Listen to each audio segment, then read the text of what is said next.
Orang yang pro Megawati itu begitu mendewakan Soekarno, seakan-akan Indonesia itu dimulai dari Bung Karno, sampai ada ham Soekarnoisme. Bahwa Indonesia itu seakan-akan dimulai dari Soekarno. Memang deklarator kemerdekaan Indonesia itu Soekarno. Tapi umat Islam atau partai-partai Islam itu tidak kecil hati. Karena embrio yang bernama Indonesia itu dari tahun 1908, sebelum ada partai nasionalis yang berani melawan kolonialisme Belanda adalah partai-partai Islam, sehingga kebangkitan Indonesia dimulai 1908.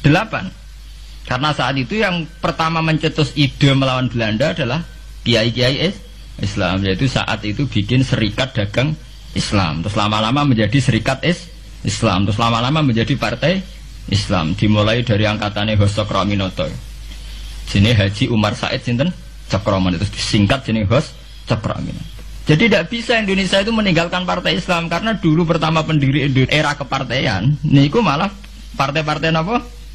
Islam yang lahir di Solo, di Jogja.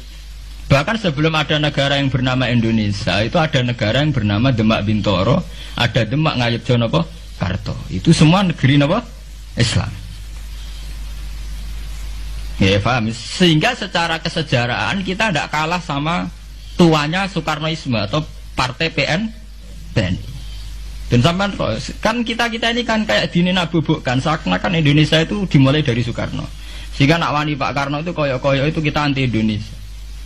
Ya kita tidak mungkin nggak menghormati Soekarno, beliau sebagai pahlawan besar kita hormati. Ya, tapi ya kebesaran Pak Karno demi bangsa Indonesia jangan kemudian direduksi, disederhanakan hanya melewati partai. Ya itu kan namanya pekerdilan. Tentu Pak Karno bikin negara ini ya untuk semua bangsa, bukan untuk PDIP saja, bukan untuk partai-partai marhainisme saja, juga bukan untuk partai-partai yang berfaham Soekarnoisme saja. Ya sama, tapi kita juga adil, sebagai kiai juga adil. Hos Cokroaminoto bikin partai Islam adalah untuk mengusir Belanda dari bumi Indonesia, yang nantinya juga untuk kepentingan semua bangsa Indonesia, tidak hanya yang Islam saja. Ya kita adil, sama-sama adil.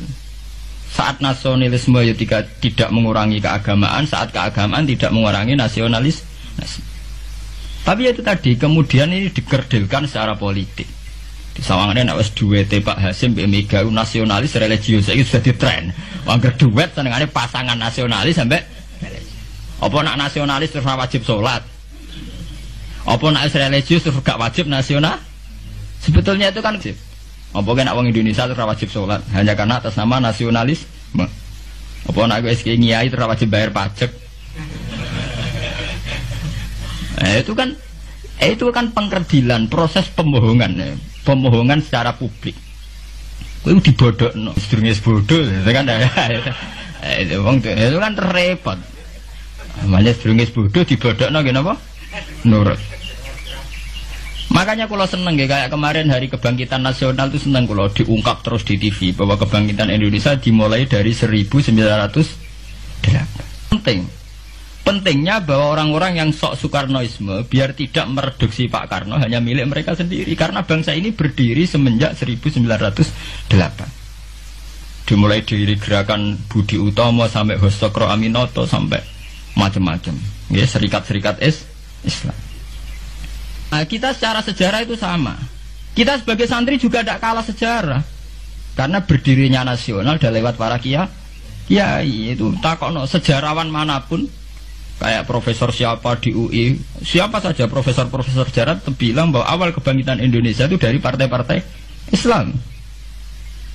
Bahkan versi orang nasionalis sekalipun itu bilang, karena Islam adalah satu agama yang paling sensitif terhadap penjajahan. Karena Islam melahirkan satu paham jihad, bahwa ketika ada kolonial Belanda, wong Islam terinspirasi harus jihad. Sehingga lahir partai-partai Islam. Dulu yang dilawan itu perdagangan. Ini kalau cerita sejarah, santri-santri sadar.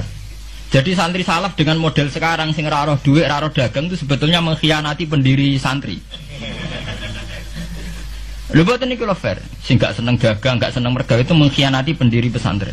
Sampai lihat sejarah, tahun 1908 itu namanya tidak SI, tidak Serikat Islam, tapi Serikat Dagang Islam.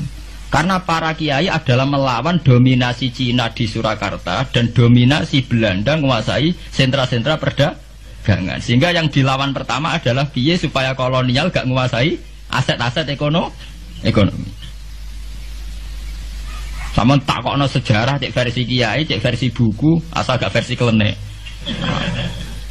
Itu pertama yang dilawan para ulama adalah penguasaan aset ekonomi oleh Cina dan Belanda, sehingga mereka bikin serikat dagang Islam.